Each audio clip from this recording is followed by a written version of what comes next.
Hello everybody, MexZardX here, back at it again to give y'all another very, well, normally I would say an exciting video, but this one is a little bit more of an unfortunate video that I do have to make because it is important that I kind of get my thoughts out here on this, and that is, yes, it is official, the 3DS and the Wii U eShops are officially closed. They're done, they're pinned up, they're down for business, and it's been about a few weeks since they've been down, and I was just thinking, you know what, why not give my thoughts and reflections on the eShop, you know, the whole process of digital storefronts, my personal thoughts about it and whatnot though, you know, just my overall thoughts, maybe just share a few games I managed to get before the eShop managed to close and that whole 9 yards though. But if you hadn't already done so, make sure you go and hit that like button, go ahead and hit the subscribe button and that bell to stay up to date on all things video game related I feel like talking about and discussing. But without any further ado, let's go ahead and jump straight into this video. Rivers of destruction, here are my command. Rivers of destruction, again and again. Rivers of destruction, here are my command. Rivers of destruction, again and again. So the 3DS and the Wii U. The Wii U managed to sell a little more than 13 million units, while 3DS, on the other hand, it might have had a rough, rocky start. Remember how it sold for $250 MSRP? They flipped that ship, knocked it down to 170, and lo and behold, the 3DS managed to sell upward to 75 million plus units though.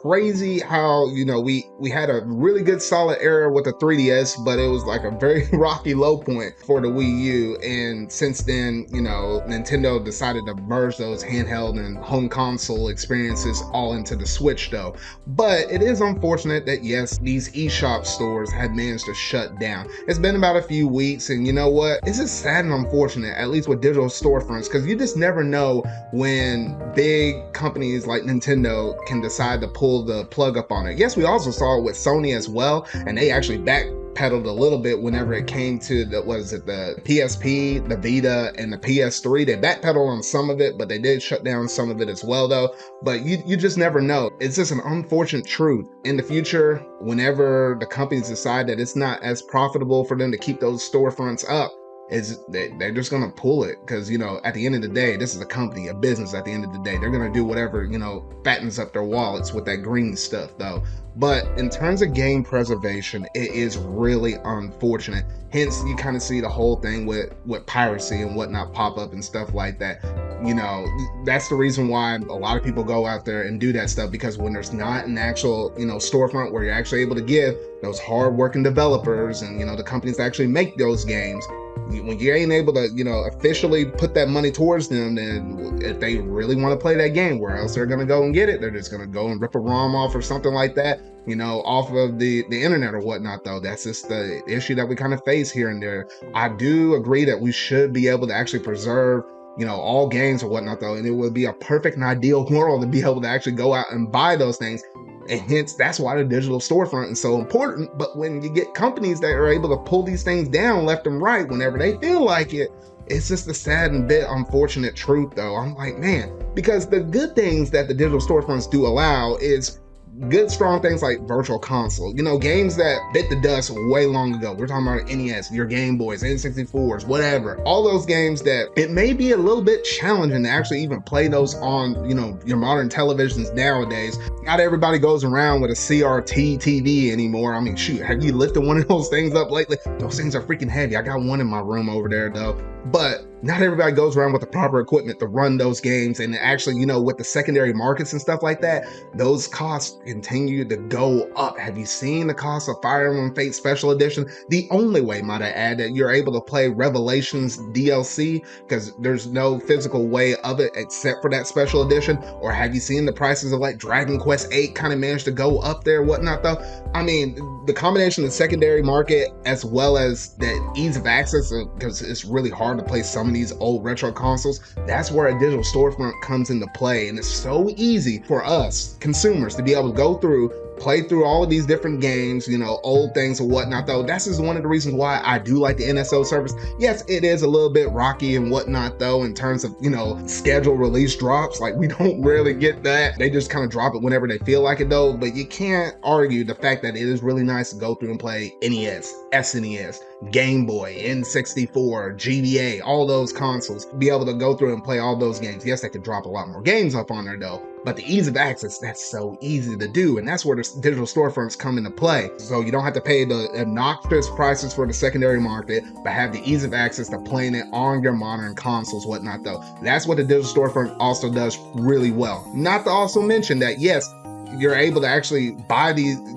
even modern games. It's easy for you not to have to, make the trip, burn the gas money to go out the door, drive all the way halfway down your street to get to your Best Buy, your Walmart, or your Targets or something like that, get the game, come back, or order something off of Amazon, wait for like a day or two later, because nobody likes to release those games on launch day anymore if you're trying to have stuff shipped to you. But the easy access also on that side in terms of modern games is really nice. That's what the digital storefronts, all the good positive things about it, and you don't have to jump through no hurdles or hoops in terms of emulating the games because they're just right there for you to easily buy.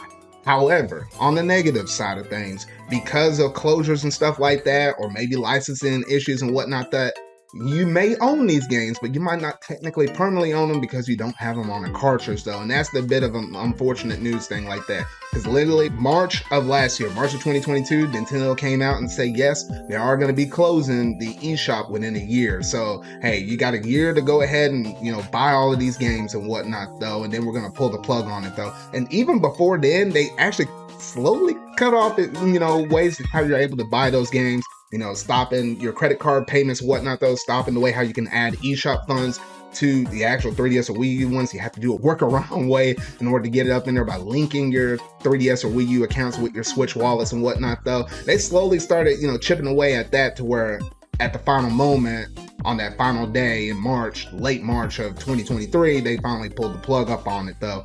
So yeah, so it is really unfortunate, the fact that they have to go ahead and do it. Because, I feel like there's so many games out there, so many hidden gems and stuff like that. Games that you might not never heard about, or games that are exclusively digital and they don't have any kind of physical version out there. Yes, I'm looking at you, Dylan's Rolling Western, The Last Ranger, as well as Dead Heat Breakers. That whole trilogy of the Dylan series, if you had not played it, if you had not downloaded it, what are you doing? Those games are amazing. I'm not going to say how go out there and figure out how to play it though, but some way you need to find a way how to do it though. If there's no other way out there, I'm not saying one way or the other though, but you need to go out there and play that game somehow, some way though. But this scenarios like that, it's just really unfortunate though. A lot of games are going to be lost to the sands of time. And if you hadn't already saw that video, there was a dude that actually managed to go through and buy every 3DS and every Wii U game in order to preserve them. Mad respects to that man, because holy shoot, that was a crap ton of money though.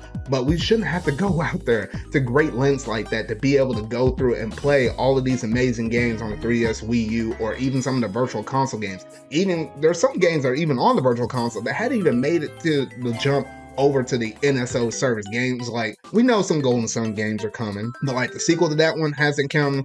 I was looking at Donkey Kong 64. I was debating whether or not I was going to go through and pick up that game, but lo and behold, I actually did it though. But that's not on the NSO service. Well, I was fingers crossing that maybe eventually it would or whatnot though. So yeah, honestly, it is some really unfortunate stuff. But go ahead and look at this list right here, because I managed to go through and document every single game I managed to pick up. And I can buy all of these games all in one batch. I bought some kind of at the start, I bought some in the middle, and then I scooped up a lot at the end though. But over the course of the year, I decided, there's some games I wanted to go through and play, both on 3DS and Wii U. And I was like, man, if they're going to close these shops down, I better make sure I find a way to get these games before, the value on the secondary market goes up, or I just completely lose out on all of these games. All right, so let me go ahead and run through this list, because, shoot, man, this is a long list. All right, get ready, boys. Because first off, I had Wind Waker HD, I bought Xenoblade Chronicles X. That was like one of the few ones, along with Splatoon, that I actually managed to buy a physical version for it. And NES Remix 2. Those were all the games I bought on Wii U. Then virtual console-wise on the Wii U, I bought Fire Emblem Shadow Dragon, Golden Sun, The Dark Age, along with Kirby's Return to Dreamland and Resident Evil 4. Capcom did really good at the very end. They managed to do some fire sales up on that mess, literally selling some of their games for like, what, $2.99, basically $3. I respect them for that though. Then on the 3DS side of things, oh man, that's where the list kind of got a little bit crazy. Because on the digital side of things, I bought Luigi's Mansion Dark Moon, Link Between Worlds, Triforce Heroes, Detective Pikachu, Mario and Luigi Dream Team, Dylan's Rolling Western, Dead Heat Breakers, Kirby Triple Deluxe, Ace Attorney 4, 5, and 6, that being Apollo Justice, Dual Destinies, and Spirit of Justice. Professor Layton versus Phoenix Wright. Have you seen the price on the secondary market for that thing? Oh, shoot. Dragon Quest 7, Dragon Quest 8, Sonic Generation, and Liberation Maiden. That was most of the digital stuff off the 3DS side. Few free-to-play games. I bought Nintendo Badge Arcade, Sketch Mode, and RPG Maker. And then last but not least, some of the virtual console side of things. Pokemon Crystal, Pokemon Red, and Super Mario Land 6 golden coins. Now, whole freaking shoot, bro.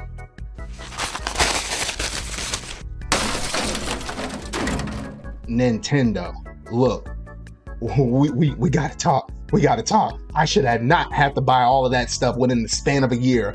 That much, that quantity, that quickly within the span of a year, because you had to shut down that eShop. Yes, I know you're not profiting that much off of it though, but literally, how many pennies is it gonna take off of y'all's paychecks or whatnot on the higher end, maybe your CEO levels, whatever though? How many pennies is that gonna be off y'all's paycheck just to kind of, let those servers run in the back end though? Like, really? Is it really that hard? Really? But, golly, I don't know. It's just a little bit frustrating just to have everybody scrambling at the last moment, because there's a lot of games that people probably were interested in, things that they wanted to get. Because, like, for example, Detective Pikachu and like Dylan's Dead Heat Breakers, those were games I was always interested in. I got tied up with some of my games on the Switch though. But I was gonna eventually make my way around to it, playing it on the 3DS though. But when they made that announcement, I was like, oh shoot, I gotta get all of this stuff before it's just officially gone. And I can't, pay my respect and homage to those hardworking game developers that made all of those great games.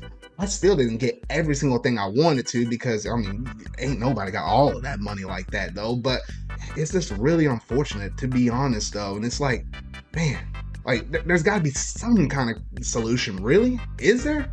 Or, are the big companies just that greedy and they're just like, well, we just can't afford to do this because business-wise, it just doesn't add up. I don't know. I feel like I can go on and on and on talking about this, maybe ranting about this here and there or whatnot though, but I better stop myself before I start to boil though. But y'all gotta let me know down in the comment section down below what all games that you managed to pick up, whether it be on the 3DS side or the Wii U side. And just let me know exactly what all you managed to pick up within that span of a year before the eShop officially managed to close, because y'all heard my list. My list was pretty long. I don't know about some of y'all's if it was shorter or maybe even longer than that. I don't even know though. But that's going to do it in terms of today's video. So if you really like this, make sure to go and hit that like button, go ahead and hit that subscribe button and that bell to stay up to date on all things video game related I feel like talking about and discussing in the foreseeable future though. So remember y'all, until we're a video I make next, see y'all.